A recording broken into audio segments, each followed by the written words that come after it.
कैसे हो आप सब। एक बार फिर से आपका स्वागत है मेरा दूरदर्शन मेरा विद्यालय में। आशा करता हूं आपको जो ये घर पर विद्यालय का अनुभव मिल रहा होगा उससे आप अपने विद्यालय को मिस नहीं कर रहे होंगे और बहुत एंजॉय भी कर रहे होंगे। तो चलिए देखते हैं कि आज के एपिसोड में हम क्या पढ़ेंगे। और ध्यान रहे बच्चों, आप सभी को अपना कलम और कॉपी साथ लेकर हर रोज बैठना है। तो मैं आशा करता हूं कि आज भी आप अपना कलम और कॉपी लेकर बैठे होंगे। तो देखते हैं आज के एपिसोड में हम क्या पढ़ेंगे। आज के एपिसोड में हम हर रोज की तरह कक्षा 9 के साथ शुरुआत करेंगे, जिसमें हम विज्ञान के पाठ जीवन की मौलिक इकाई यानी सेल के बारे में जानेंगे और सामाजिक विज्ञान में स्थिति एवं विस्तार को और आगे पढ़ेंगे। कक्षा 9 की पढ़ाई के बाद हम एक और रोचक कहानी टॉयलेट स्टोरी के बारे में पढ़ेंगे और जानेंगे कि क्या है ये टॉयलेट स्टोरी। इसके बाद हम कक्षा 10 की पढ़ाई शुरू करेंगे, जिसमें हम गणित में त्रिकोणमिति का परिचय देखेंगे और उसके बाद हम सामाजिक विज्ञान में भारत में राष्ट्रवाद को और आगे पढ़ेंगे। तो चलिए शुरू करते हैं आज के एपिसोड को।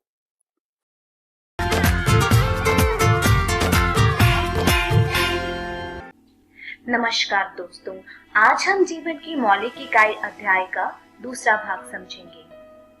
दोस्तों, इस वीडियो में हम समझेंगे कि कोशिका की संरचना कैसे होती है तथा एक कोशिकाय जीव और बहुकोशिकाय जीव के बीच में अंतर क्या होता है।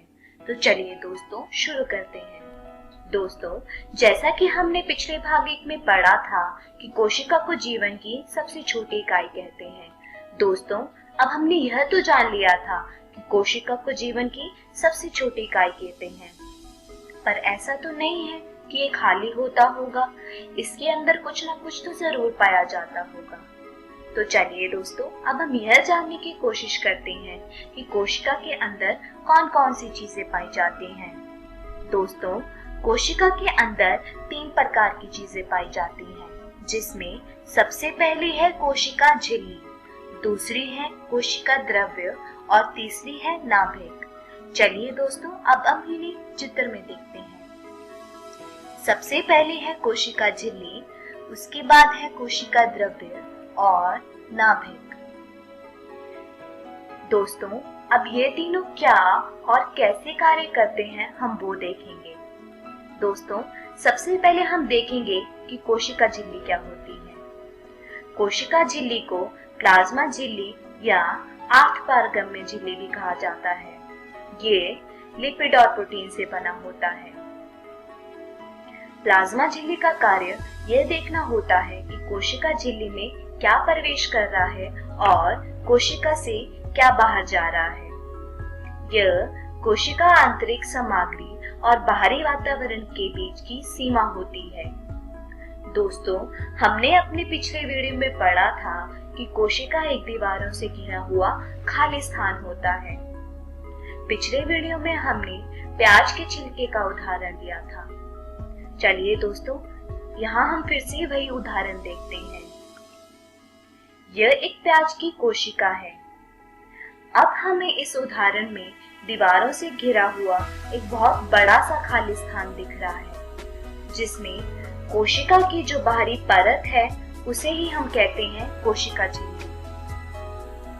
चलिए दोस्तों, अब हम कोशिका द्रव्य के बारे में पढ़ते हैं। कोशिका द्रव्य एक जेली जैसा तरल पदार्थ होता है, जिसमें ऑर्गेनल्स मौजूद होते हैं। दोस्तों, ऑर्गेनल्स क्या होते हैं ये हम अपनी अगली वीडियो में पढ़ेंगे। कोशिका द्रव्य कोशिका नाभिक और कोशिका झिल्ली के बीच में मौजूद होता है। यह चित्र कोशिका द्रव्य को दर्शाता है। चलिए दोस्तों, अब हम इसे एक उदाहरण से समझते हैं। यह एक प्याज की कोशिका है, जिसमें हमें कोशिका की बाहरी परत के अंदर एक खाली स्थान दिख रहा है, जिसमें जेली जैसा तरल पदार्थ होता है, जिसे हम कोशिका द्रव्य कहते हैं।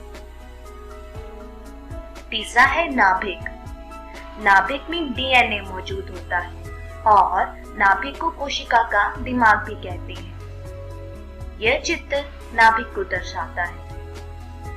चलिए इसे भी हम उदाहरण से समझते हैं। इस उदाहरण में हमें बहुत सारे बिंदु दिखाई दे रहे हैं। दोस्तों, यही बिंदु नाभिक कहलाते हैं।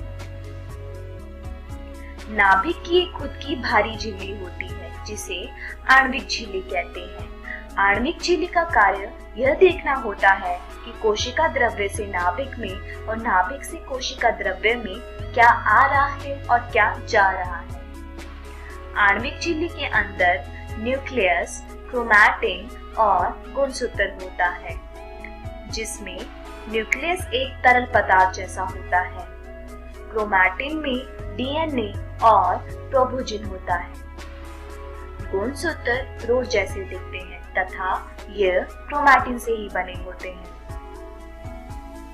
चलिए दोस्तों, अब हम यह देखते हैं कि एक कोशिकाय जीव और बहुकोशिकाय जीव के बीच में क्या अंतर होता है। दोस्तों, जीव के दो प्रकार होते हैं, जिसमें पहला है एक कोशिकाय जीव और दूसरा है बहुकोशिकाय जीव। दोस्तों, सबसे पहले हम एक कोशिकाय जीव के बारे में पढ़ेंगे।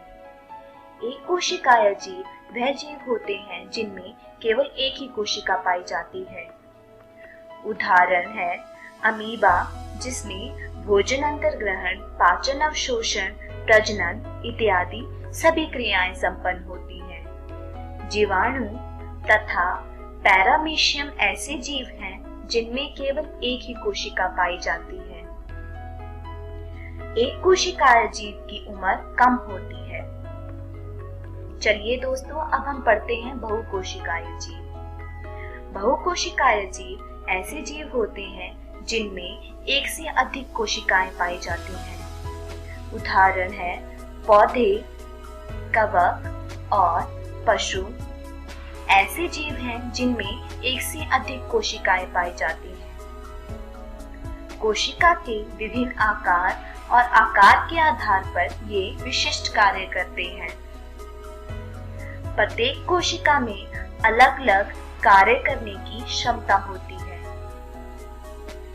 उदाहरण के तौर पर मानव शरीर बहुक्रियावाद में अलग अलग भाग अलग अलग कार्य करते हैं। जैसे कि पेट भोजन के पाचन में मदद करता है, मानव शरीर का हृदय रक्त पंप करता है और फेफड़े सांस लेने की प्रक्रिया में मदद करते हैं। इसी तरह एक कोशिकाय जीव में भी विभिन्न कार्यों को करने के लिए उनकी बुहाई में अलग अलग भाग होते हैं। बहुकोशिकाय जीव की उम्र ज्यादा होती है।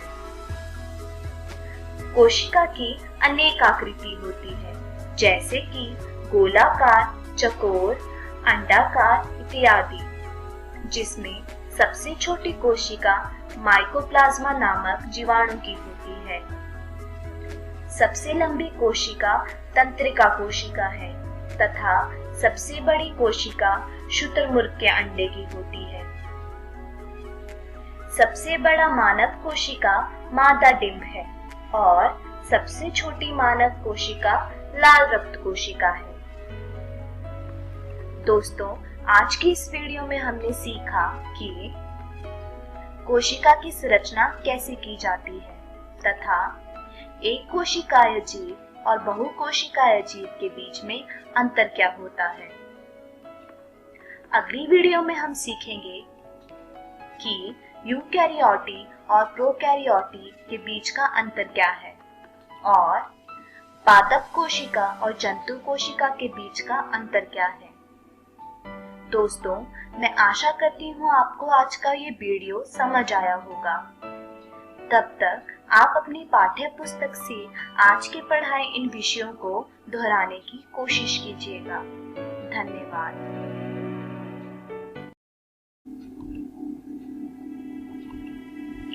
किसको कोशिका का दिमाग भी कहा जाता है? कोशिका झिल्ली, नाभिक, कोशिका द्रव्य, लाइसोसोम। कोशिका झिल्ली का दूसरा नाम क्या है? नाभिक, कोशिका द्रव्य, अर्थपारगम्य झिल्ली, गुणसूत्र। एक कोशिकाय जीव में कितनी कोशिका पाई जाती है? एक से अधिक, 2, एक भी नहीं। नीचे दिए गए विकल्पों में से कौन सा बहुकोशिकाय जीव है? अमीबा, जीवाणु, पौधे, पैरामीशियम। बहुकोशिकाय जीव में कितनी कोशिका पाई जाती है? एक से अधिक, 2, एक भी नहीं।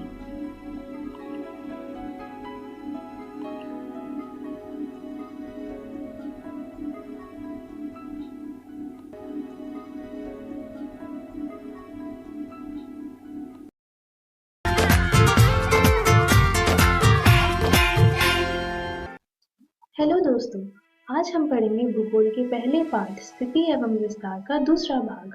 इस वीडियो में हम जानेंगे कि भारत के अक्षांशीय और देशांतरीय विस्तार का भारत के समय पर क्या प्रभाव पड़ता है। हम इस बारे में भी चर्चा करेंगे कि भारत का विश्व में क्या स्थान है। दोस्तों, जैसा कि आपको याद होगा, हमने पिछले वीडियो में अक्षांश और देशांतर के बारे में पढ़ा था। अक्षांश वे काल्पनिक रेखाएं हैं जो कि पूर्व से पश्चिम की ओर एक ग्लोब पर खींची जाती हैं। देशांतर वे काल्पनिक रेखाएं हैं जो उत्तर से दक्षिण की ओर ग्लोब पर खींची जाती हैं। दोस्तों, अगर हम इन अक्षांश और देशांतर को साथ में मिला दें और एक ही ग्लोब पर दर्शाएं तो वह एक जालीकार आकार बनाते हैं जिसको हम अंग्रेजी में ग्रिड कहते हैं। दोस्तों, अब समझने वाली बात यह है कि इस ग्रिड का आखिरकार इस्तेमाल किस लिए होता है। इस ग्रिड का इस्तेमाल 2 कार्यों के लिए होता है। पहला, अगर हमें किसी भी स्थान की भौगोलिक स्थिति का पता लगाना हो, हम इस ग्रिड की सहायता लेते हैं। और अगर हमें उसी स्थान का समय पता लगाना हो, तब भी हम इस ग्रिड की सहायता लेते हैं। दोस्तों, आप जैसे जानते होंगे, आपके मोबाइल फोन्स में जीपीएस नामक एक सेवा होती है। यह जीपीएस आपको किसी भी जगह का रास्ता ढूंढने में मदद करता है। दोस्तों, ये जीपीएस ग्रिड की सहायता से ही आपको आपकी मनचाही मंजिल तक पहुंचाता है। चलिए, अब हम जानते हैं कि भारत के अक्षांश और देशांतर का उसके समय पर क्या प्रभाव पड़ता है। देखा जाए तो भारत का अक्षांशीय और देशांतरीय विस्तार दोनों लगभग एक समान है, जो कि है 30 डिग्री। लेकिन अगर भूमि पर हम इनकी दूरी नापें तो वह बिल्कुल समान नहीं है। जैसा कि आप बने हुए चित्र में देख सकते हैं कि भारत का पूर्वी और पश्चिमी विस्तार उत्तरी और दक्षिणी विस्तार से छोटा है। क्या आप जानते हैं कि भूमि पर इनकी दूरी समान क्यों नहीं है? चलिए मैं बताती हूँ। अगर आप इस ग्रिड को ध्यान से देखेंगे तो यह मालूम पड़ता है कि अंतर अक्षांशीय दूरी यानी कि अक्षांश रेखाओं के बीच की दूरी ध्रुव की ओर जाते हुए भी समान रहती है। लेकिन अगर हम देशांतर की बात करें तो अंतर देशांतरीय दूरी यानी कि देशांतर रेखाओं के बीच की दूरी ध्रुव की ओर जाते जाते कम होती जाती है।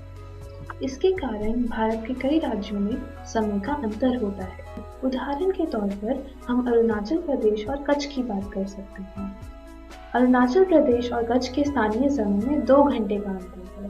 जब अरुणाचल प्रदेश में सूर्योदय हो रहा होता है तो कच्छ में अंधेरा होता है और उसके करीब 2 घंटे बाद वहाँ सूर्योदय होता है।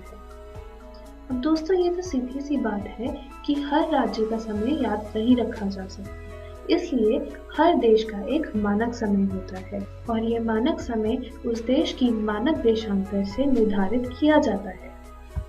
अब आप सोच रहे होंगे कि ये मानक देशांतर क्या होता है।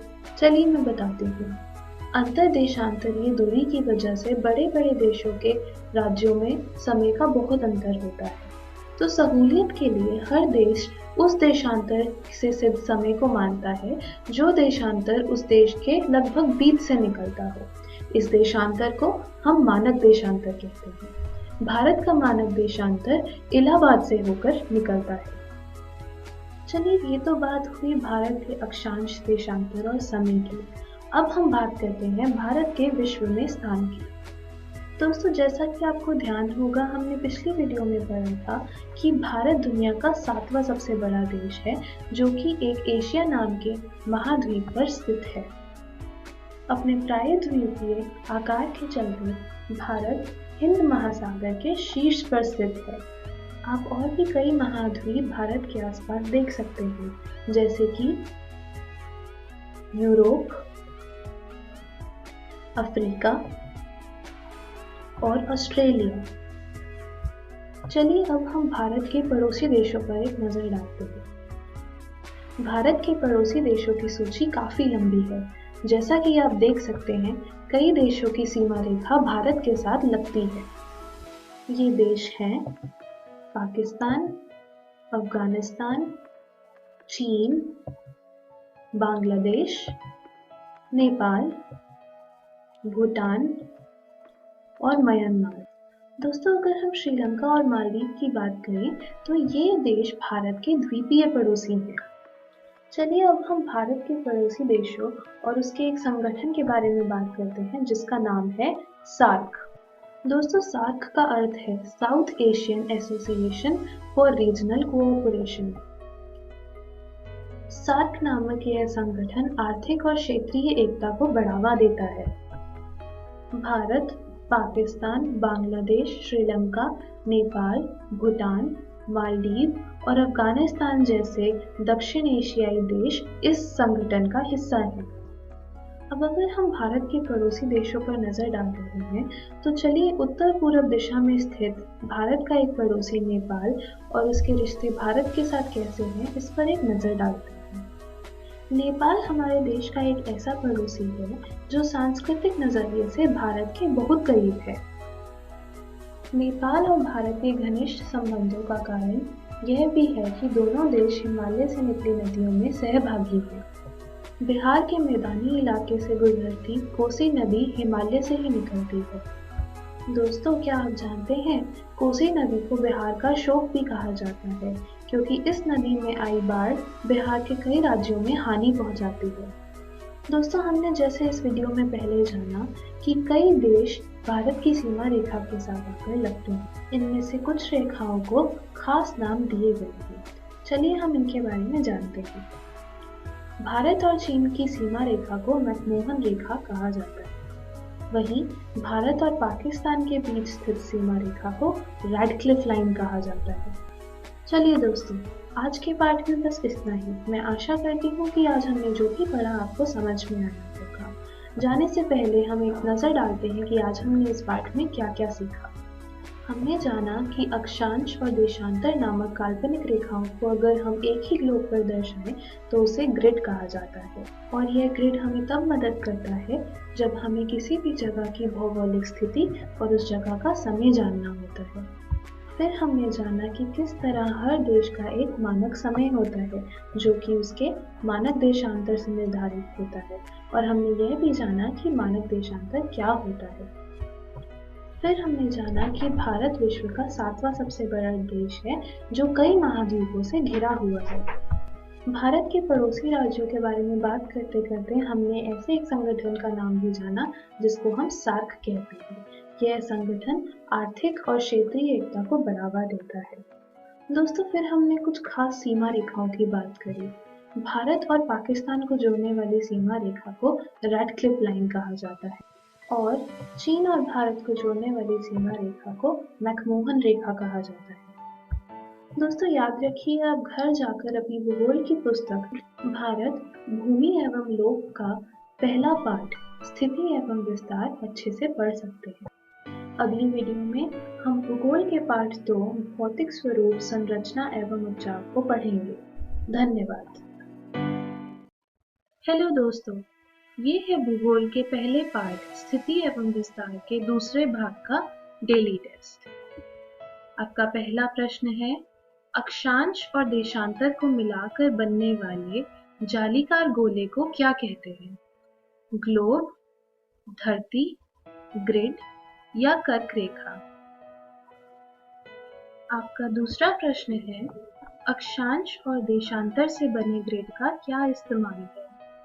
मौसम पता लगाना, समय और स्थिति का पता लगाना, सिर्फ स्थिति का पता लगाना या सिर्फ समय का पता लगाना? आपका अगला प्रश्न है, भारत का मानव देशांतर किस शहर से होकर निकलता है? जम्मू, पंजाब, मुंबई या इलाहाबाद? आपका चौथा प्रश्न है, डैश और डैश भारत के पड़ोसी देश हैं। इन रेखांकित स्थानों को भरिए। America, Sri Lanka, Iran, Paris, Bhutan, Nepal या फिर म्यांमार और फ्रांस? आपका आखिरी प्रश्न है, पाकिस्तान और भारत के बीच की सीमा रेखा का नाम क्या है? मैकमोहन रेखा, कर्क रेखा, भूमध्य रेखा या रैडक्लिफ लाइन?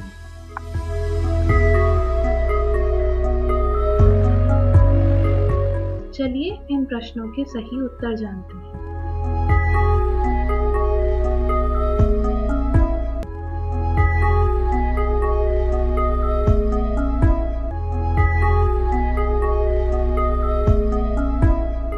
धन्यवाद।